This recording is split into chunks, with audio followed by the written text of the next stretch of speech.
Bayangin lo main game, tapi nggak ada tutorialnya. Lo nggak tahu cara dapetin item, nggak ngerti cara naikin level, dan tiba-tiba musuhnya udah nyerang lo duluan.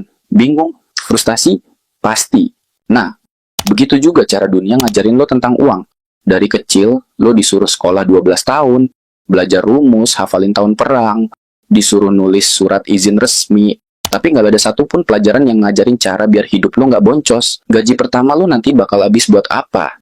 Kenapa makin gede penghasilan, makin gede juga pengeluarannya? Dan yang lebih serem lagi, kenapa banyak orang yang udah kerja puluhan tahun, tapi tabungannya tetap nol? Mereka bukan malas, bukan juga nggak kerja keras, tapi masalahnya, mereka main di sistem yang nggak pernah mereka ngerti dari awal. Lo tahu nggak? Di dunia ini ada orang yang kerja 10 jam sehari, tapi duitnya numpang lewat doang. Ada juga yang rebahan, main HP, tapi rekeningnya terus naik tiap bulan. Bukan soal hoki, bukan juga sekedar kerja keras. Ini tentang aturan yang nggak pernah dijelasin di sekolah. Tentang kenapa lo bisa kerja seumur hidup, tapi tetap kejebak di tempat yang sama. Tentang gimana caranya duit lo nggak cuman sekedar numpang lewat. Dan kalau lo nggak ngerti ini semua dari sekarang, ya udah, selamat datang di game yang udah didesain biar lo kalah dari awal. Ada satu orang, namanya Pak Budi. Dia kerja di kantor dari umur 22, rajin banget, selalu datang tepat waktu, nggak pernah absen, lembur kalau diminta. Fast forward 30 tahun kemudian, dia udah umur 52. Jabatannya naik dikit, tapi gajinya nggak naik-naik banget. Tabungan, cukup buat bertahan, tapi jauh dari kata bebas finansial. Di sisi lain, ada Dimas. Umurnya 25 tahun, kerja juga, tapi dia nyisihin 20% gajinya buat belajar investasi. Awalnya kecil, cuman ratusan ribu. Tapi tiap bulan, duitnya pelan-pelan tumbuh. Di umur 35, tabungan Dimas jauh lebih banyak dari yang Pak Budi kumpulin seumur hidup. Padahal dua-duanya kerja keras. Tapi kerja keras doang nggak cukup. Karena kalau lo cuman kerja buat nyari duit, ya selamanya lo bakal kerja buat nyari duit. Tapi kalau lo ngerti cara bikin duit kerja buat lo, itu baru game changer.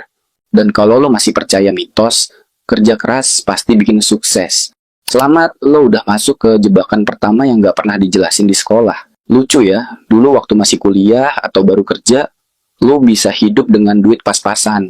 Makan hemat, naik transportasi umum, baju juga nggak neko-neko. Tapi sekarang, tiap kali gaji naik, entah kenapa pengeluaran ikut naik juga.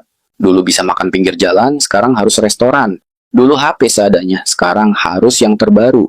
Dulu naik motor santai, sekarang mulai kepikiran beli mobil. Kapan terakhir kali lo ngerasa cukup?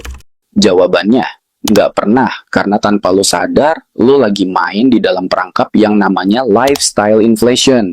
Duit lo bukan hilang, tapi lo sendiri yang ningkatin standar hidup lo tiap kali saldo rekening bertambah. Dan yang lebih serem lagi, sistem emang didesain biar lo nggak pernah puas. Lihat aja, setiap kali ada tren baru, ada aja alasan buat ngeluarin duit.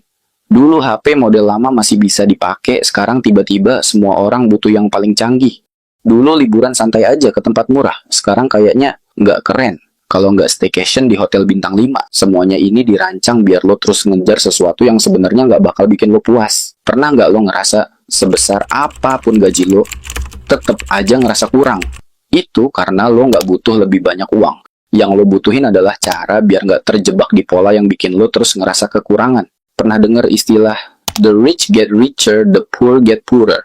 Kedengerannya kayak teori konspirasi, tapi kalau lo perhatiin, itu beneran kejadian.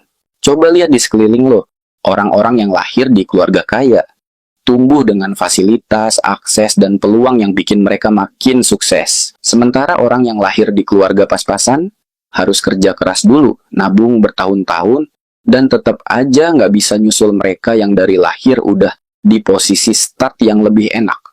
Tapi masalahnya, ini bukan cuma soal privilege. Karena kalau lu perhatiin baik-baik, ada pola yang bikin orang kaya bisa terus kaya, sementara orang miskin kejebak di siklus yang sama. Dan itu semua balik lagi ke satu hal, cara mereka memperlakukan uang. Orang miskin kalau dapat duit, biasanya langsung mikir, bisa dipakai buat beli apa. Orang kaya kalau dapat duit, mereka mikir, bisa diputar kemana biar balik lebih banyak. Makanya, duit yang masuk ke orang kaya nggak cuma berhenti di rekening. Duit mereka dipakai buat beli aset, investasi, bisnis, dan semua hal yang bikin mereka makin kaya. Sementara orang yang nggak ngerti cara mainnya, gaji naik, gaya hidup ikut naik, dapat bonus, langsung upgrade HP, duit tabungan dikit-dikit kepake buat keinginan yang sebenarnya bisa ditunda.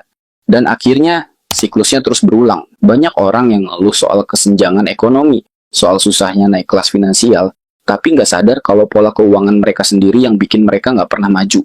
Karena kenyataannya, duit bukan cuma masalah berapa banyak yang lu hasilin, tapi tentang gimana cara lu menggunainnya. Oke, lo udah ngerti perangkapnya. Sekarang pertanyaannya, gimana caranya biar lo nggak jadi korban? Karena kalau lo cuma ngeh tapi nggak ngapa-ngapain, ya lo tetap bakal kejebak. Kabar baiknya, ada cara buat keluar dari sistem ini. Tapi bukan dengan kerja lebih keras, bukan juga dengan nunggu hoki, tapi dengan mengubah cara lo ngeliat dan menggunakan uang. Karena uang bukan sesuatu yang harus lo kejar. Uang itu alat buat beli kebebasan, buat naikin kualitas hidup, buat nolong keluarga, buat ngejar apa yang beneran penting buat lo. Tapi kalau lo terus-terusan mikir, gua harus dapat lebih banyak uang tanpa ngerti cara mainnya, ya selamanya lo bakal jadi budak duit. Jadi mulai sekarang, ubah cara mikir lo. Jangan fokus gimana caranya dapat lebih banyak uang, tapi fokus ke gimana caranya uang gue bisa kerja buat gue. Lo nggak butuh teori ribet buat mulai. Lo cuma butuh ngubah kebiasaan kecil yang bikin perbedaan gede dalam jangka panjang. Catat semua pengeluaran. Serius, lo nggak bakal bisa ngatur duit kalau lo nggak tahu kemana duit lo hilang tiap bulan. Mulai dari yang kecil, download aplikasi catatan keuangan atau pakai Google Sheets. Tiap kali lo ngeluarin duit, tulis, bahkan yang receh. Lo bakal kaget sendiri ngelihat berapa banyak yang bocor ke hal nggak penting. Bikin uang diam, jadi uang kerja. Kalau lo cuma nyimpen duit di tabungan, lo rugi. Lo harus bikin duit lo kerja buat lo. Mulai dari investasi kecil, reksadana, saham, atau bahkan belajar bisnis kecil-kecilan. Banyak orang mikir investasi itu buat orang kaya. Padahal orang kaya jadi kaya karena mereka investasi dari awal. Batasin gaji naik, gaya hidup naik. Next time lo dapat kenaikan gaji atau bonus, jangan langsung kepikiran upgrade HP atau beli barang baru. Coba pikir. Kalau gue tetap hidup dengan gaya hidup yang sama, duit ini bisa gue pakai buat apa yang lebih penting. Karena kalau lo nggak ngerem dari sekarang, gaji lo boleh naik, tapi hidup lo bakal tetap boncos. Lo nggak butuh uang lebih banyak buat jadi bebas finansial. Lo cuma butuh cara baru buat menggunakan uang yang lo punya sekarang. Dan kalau lo beneran mau keluar dari sistem ini, lo harus mulai dari sekarang.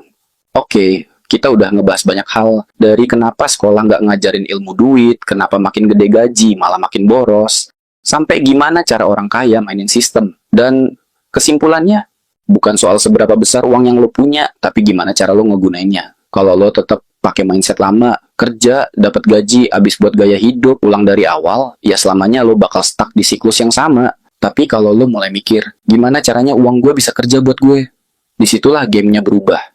So, sekarang pertanyaannya, lo mau tetap kejebak di sistem ini? Atau lo mau mulai main dengan cara yang lebih pinter? Kalau lo punya insight, pengalaman, atau bahkan pertanyaan soal uang yang nggak pernah diajarin di sekolah, komen di bawah. Gue bakal baca dan mungkin kita bakal bahas di video berikutnya. Dan kalau lo ngerasa video ini bermanfaat, like, share, dan subscribe biar makin banyak orang yang sadar tentang ilmu duit yang selama ini nggak pernah diajarin. See you di video selanjutnya.